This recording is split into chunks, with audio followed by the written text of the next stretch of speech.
स अक्षर का उच्चारण स्थान में, अब बताइए, स का दंत ओष्ठ क्या है?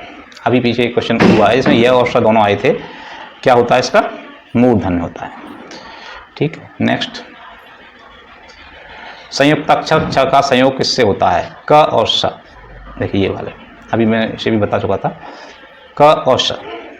घ की आवाज किस प्रकार की होती है? घ, देखिए अघोष,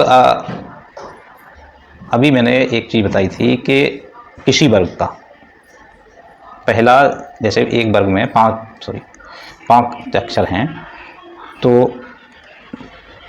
महाप्राण और अल्पप्राण का सिस्टम क्या होता है कि अल्पप्राण से शुरू होता है, पहला अल्पप्राण, दूसरा महाप्राण, तीसरा फिर अल्पप्राण, चौथा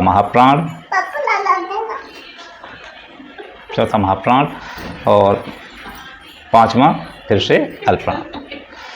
ठीक, तो ये जो घ है ये है एक्चुअली हमारा क ख ग घ, चौथा अक्षर है। घ हमारा क्या है? चौथा अक्षर है। और पहले तीन अघोष होते हैं, बाद के तीन सघोष होते हैं। तो सघोष और अल्पप्राण है ये, सघोष और अल्पप्राण, सॉरी पहले तीन अघोष और ये महाघोष या घोष।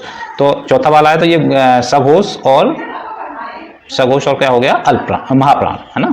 तो सघोष या घोषित महाप्राण, ये ऑप्शन ए में सही होगा। बात समझ में आई? मैं आप कहें तो मैं एक बार और थोड़ा सा रिपीट कर देता हूँ।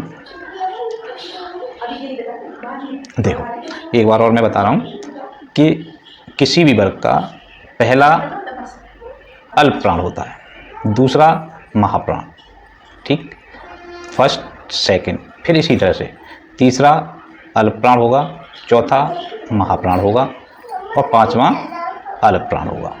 ठीक, तो क्योंकि घ हमारा क्या है? चौथा अक्षर है वर्ग का, इसलिए ये एक तो महाप्राण होगा, तो महाप्राण तो हमारा यहाँ से मिल गया। अच्छा, दूसरी चीज़ क्या होती है? सघोष और अघोष होते हैं। तो सघोष और अघोष में क्या होता है कि पहले तीन अक्षर किसी भी वर्ग के और लास्ट के दो अक्षर, पहले तीन अक्षरों को हम अघोष कहते हैं, और लास्ट के दो अक्षरों को घोष या सघोष कहते हैं। ठीक है, तो अब क्योंकि ये चौथा वाला है तो ये घोष में और महाप्राण में आ रहा है, तो ये इसमें आ रहा है अल्पप्राण और महाघोष, महाप्राण और सघोष या घोष एक ही बात होती है, तो ये घोषित महाप्राण हो गया। ठीक है, शायद आपकी समझ में आ गया हो।